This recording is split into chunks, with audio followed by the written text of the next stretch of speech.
Kling AI just rolled out some exciting updates, and in this video, we're testing them all.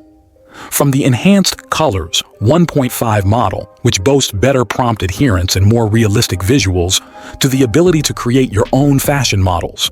The 1.5 video model now supports end frames without requiring a start frame. And we also have 2 new lip-sync voices for even more creative possibilities. I can hardly believe my ears.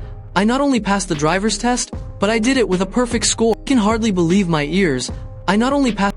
When I opened that letter and saw the bad news inside, it felt like my heart was hit hard. Plus, there's the latest 1.6 video generator model, promising improved realism and smoother motion, all at no extra credit cost. There's a lot to explore, so let's dive in. First, let's take a look at Kling's upgraded image generator. Go to AI Images. You can switch between models here.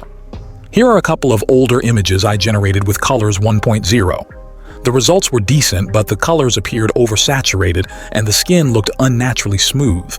Now, I'll use the same prompt, but test it with the new model. Keep in mind, it costs more credits. I immediately noticed that the colors are more muted, and the face looks much more lifelike in a realistic style. Here's a side-by-side of images created with both models. Which do you think looks better?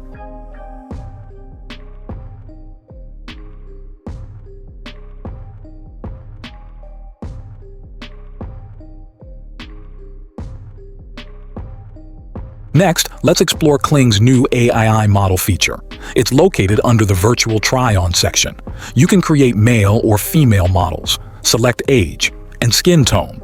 In the prompt box, you can describe your model in detail, include hairstyle, color, pose, clothing, and background. You can also select from 4 aspect ratios and specify the number of images you want to generate. I've already prepared a description that I'll use to create a model. Here's the result, and an elderly model generated using the same prompt. Both turned out great. Now our custom model is available to be used in the Virtual Try-On tool. Just go to the AI Outfit tab to change your clothes.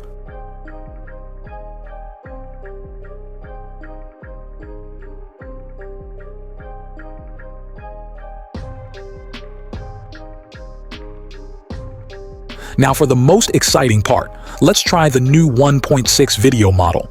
You can access it here. I'll start by testing the text-to-video tool in professional mode in 5 seconds. This clip features a woman running in the rain searching for someone. The camera was supposed to alternate between wide shots of neon lights and close-ups of raindrops on her face, ending with an embrace when she finds the person. It came close, but the embrace didn't happen. I thought extending the length might help, but the result was actually worse. The raindrops on her face ended up looking more like boils. In this clip, the dominoes were supposed to topple over and hit a marble. Unfortunately, it missed the mark. The dominoes didn't fall. However, the overall video quality is still good. I like this one as well. The movement of the dragon's wings looks great, but it's oddly breathing fire from its back. Still, the overall quality of the video is impressive. The camera movement circled the knights as expected, and the fighter animations were smooth with no weird morphing. However, the faces looked off, and instead of just sparks, the swords were completely on fire. This is a cinematic battlefield scene set in medieval times. The camera was supposed to transition from a wide-angle shot to slow motion. While the switch to the close-up shot mostly worked, some of the men appeared to be galloping like horses. Aside from that, the overall movement of the soldiers, horses, and dust is accurate and well executed. This one follows the prompt very accurately.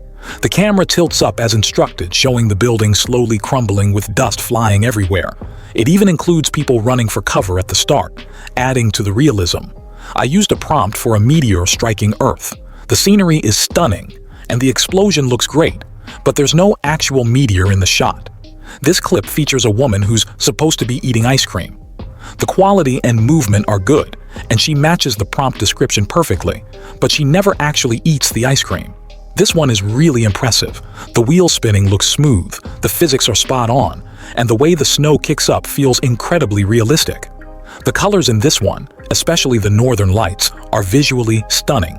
However, the reindeer look a bit odd. While the prompt adherence is mostly good, Santa was supposed to be waving, but he's missing. Sticking with the Christmas theme, Here's a video of Santa. It's almost spot on, but he was supposed to put gifts under the tree and check his list, which didn't happen. Also, the scene is a bit too bright. It would make more sense for Santa to appear at night. To improve the results, I tried using a reference image and generated the video again. This version is better overall, but there's still an issue where Santa puts down the notepad and then picks it back up. This test worked well.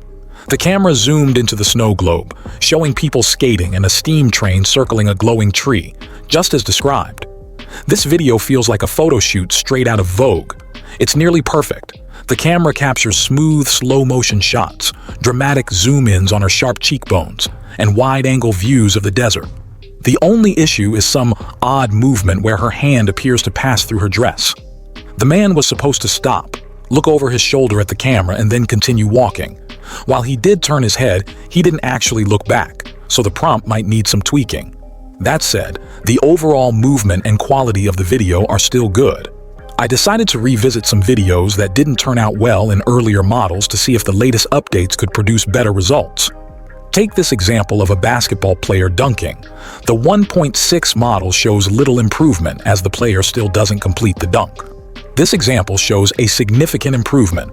The new model follows the camera instructions perfectly, starting at the base of the volcano and slowly moves up. Unlike the earlier model, this time the volcano is actually erupting. The 1.5 model has noticeable morphing issues, while the new model looks better overall. However, the fighters aren't sparring as intended. Surprisingly, the 1.0 model handled the interaction between the two fighters better. That said, I think the 1.6 model could have been the best if the fighters had actually interacted.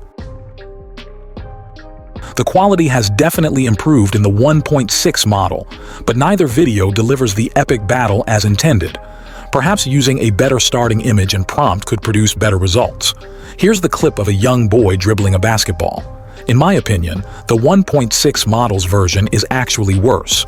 He's dribbling too fast, and the ball's morphing shows no improvement. Finally, here's the werewolf. Can we finally get him to move? Unfortunately, there's no improvement at all. I suspected the prompt might be too long, so I simplified it. That seemed to help, as the werewolf does walk now, although I had to leave out some of the more interesting details from the original prompt. Overall, the new Kling 1.6 model delivers noticeable improvements in quality, prompt adherence, and realism. While some examples didn't show major progress, that may be due to the complexity of the prompts rather than the model itself. The updated Kolors 1.5 image generator is another highlight, offering better visual refinement compared to earlier versions. The ability to create custom fashion models is also a nice feature. Kling continues to push boundaries, and I'm excited to see what they come up with next. But I would like to know what you think of these updates. If you found this video helpful, please like and subscribe to our channel for more content. Thank you for watching.